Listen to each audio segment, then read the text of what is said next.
Hello बच्चों, हमारा प्रश्न है प्रोटीनों में दो प्रकार की द्वितीयक संरचना पाई जाती है जो अल्फा हेलिक्स और बीटा पेलिटेड शीट संरचनाएं हैं। अल्फा हेलिक्स संरचनाएं जिसके द्वारा अस्थायित्व प्राप्त करती है वो है पेप्टाइड आबंध, वॉन्डरवाल बल, हाइड्रोजन आबंध, द्विध्रुव द्विध्रुव अन्योन्य क्रियाएं। चलिए समझते हैं इस प्रश्न को। अगर बात की जाए इस प्रश्न की मुख्य अवधारणा की, तो मुख्य अवधारणा में हमें कुछ चीजों को समझना होगा। जैसे कि द्वितीयक संरचना का जो प्रोटीन होता है उसको हम लोग को समझना होगा। द्वितीयक संरचना का प्रोटीन हम लोग को जानना है। होता क्या है कि इसमें जो अल्फा हेलिक्स होता है उसमें एक अमीनो अम्ल उपस्थित होता है। अल्फा हेलिक्स में क्या होता है, एक अमीनो अम्ल होता है। अल्फा हेलिक्स का एक एमिनो अम्ल में क्या होता है, NH2 ग्रुप रहता है और COOH ग्रुप रहता है, NH2 या COOH।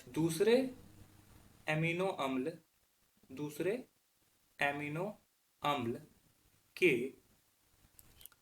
NH2 या COOH समूह से H बंध बनाते हैं।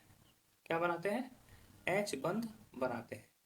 हाइड्रोजन बंध बन जाता है और हाइड्रोजन बंध बनने की वजह से अस्थायित्व मिलता है। हाइड्रोजन बंध की वजह से ही क्या होता है, ये अस्थायित्व प्राप्त करता है। ठीक है, ये क्या करता है, अस्थायित्व प्राप्त कर लेता है।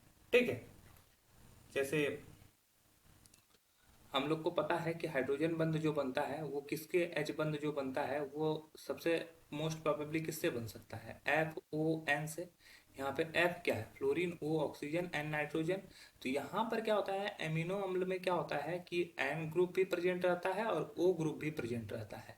तो इस दोनों से यह क्या होता है, हाइड्रोजन बंध बनता है और हाइड्रोजन बंध बनने की वजह से क्या होता है कि ये स्थायित्व मिलता है। तो हमारा जो सही उत्तर हो जाएगा वो हो जाएगा ऑप्शन सी।